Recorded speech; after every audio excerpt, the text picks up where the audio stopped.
Actually ഞാനൊരു economics PG graduate ആണ്. അപ്പം എനിക്കൊന്ന് കരിയർ സ്വിച്ച് ചെയ്യണമെന്ന് തോന്നിയപ്പം എന്തുകൊണ്ട് ഡിജിറ്റൽ മാർക്കറ്റിംഗ് ചെയ്തുകൂടാൻ തോന്നി. ഇപ്പം അത്യാവശ്യം നല്ലോണം പോകുന്ന ഒരു സ്കോപ്പുള്ളൊരു ഏരിയ ആണല്ലോ. അങ്ങനെ ഞാൻ എൻ്റെ ഫ്രണ്ടിൻ്റെ അടുത്ത് സംസാരിച്ചപ്പോൾ അവളാണ് എൻ്റെ അടുത്ത് പറഞ്ഞത് അവ ഡിജിറ്റൽ ഉണ്ട്, നീ ഒന്ന് ജസ്റ്റ് എൻക്വയറി ചെയ്ത് നോക്കുമെന്ന്. അങ്ങനെ ഞാൻ അവിടെ പോയി എൻക്വയറി ചെയ്തു, അവിടുത്തെ സ്റ്റാഫിൻ്റെ അടുത്ത് സംസാരിച്ചു, കാര്യങ്ങളൊക്കെ ഡീറ്റെയിൽ ആയിട്ട് പറഞ്ഞു തന്നു. പ്ലേസ്മെൻറ്റ്സ് 100% പ്ലേസ്മെൻറ്റ് അഷ്യൂർ ചെയ്തു. അങ്ങനെ എനിക്ക് ഡിജിറ്റൽ മാർക്കറ്റിനെ കുറിച്ച് അത്യാവശ്യം ചെറിയൊരു ഇതുണ്ടെങ്കിലും കൂടുതലൊന്നും അറിയണ്ടായിരുന്നില്ല. അങ്ങനെ അവിടുന്ന് അവർ ഡീറ്റെയിൽ ആയിട്ട് കാര്യങ്ങൾ പറഞ്ഞു തന്നു.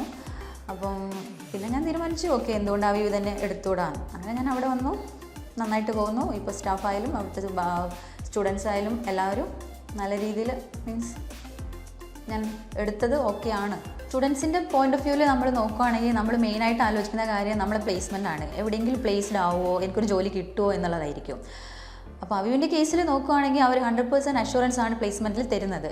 അപ്പോൾ ഇവിടെ പ്രീവിയസ് ഹിസ്റ്ററി നോക്കുകയാണെങ്കിൽ അവയുടെ 99% സ്റ്റുഡൻസും നല്ല കമ്പനിയിൽ ജോയിൻ ചെയ്തു എന്നുള്ളതാണ്. അപ്പോൾ അത് നമ്മൾ ആലോചിക്കുമ്പോൾ നമുക്ക് കോൺഫിഡൻസ് ലെവൽ കൂട്ടുന്ന ഒരു കാര്യമായിട്ടാണ് തോന്നുന്നത്. അവയുടെ ഒരു പോസിറ്റിവിറ്റി എന്ന് പറയുന്നത് ഇവിടുത്തെ വൈബാണ്.